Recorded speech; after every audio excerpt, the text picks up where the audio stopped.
Isang mapagpalang araw po sa ating lahat. Ako po si Nicole Castillo and welcome po sa aking daily devotion.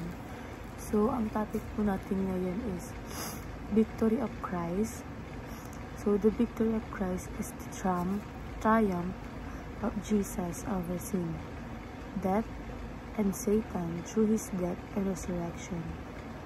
On the cross, he broke sin's power, conquered the grave, and crushed the enemy's hold. His victory is how our true faith assuring us of freedom, peace, and eternal life. We live not as a victims, but as a victors in Christ. So, ayon po sa 1 Corinthians chapter 15 verse 57. But thanks be to God, He gives us the victory through our Lord Jesus Christ. So, dumako naman po tayo sa ating katuruan.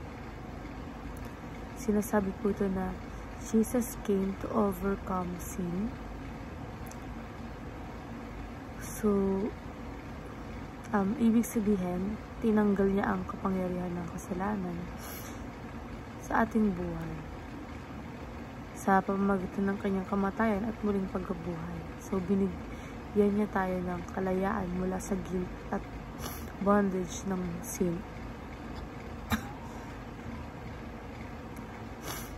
And second, Jesus came to conquer death. So, dahil siya ay nabuhay muli, pinakita niya na ang kamatayan ay hindi na ang katapusan para sa mga nananampalataya. May buhay na walang hanggan sa piling ng Diyos.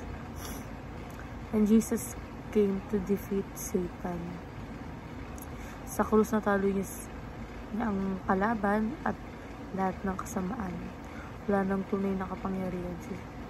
Ang kalaban laban sa mga anak ng Diyos, tinalo na ni Jesus. So, sa applications naman po, don't live in sin. Claim Christ victories. So,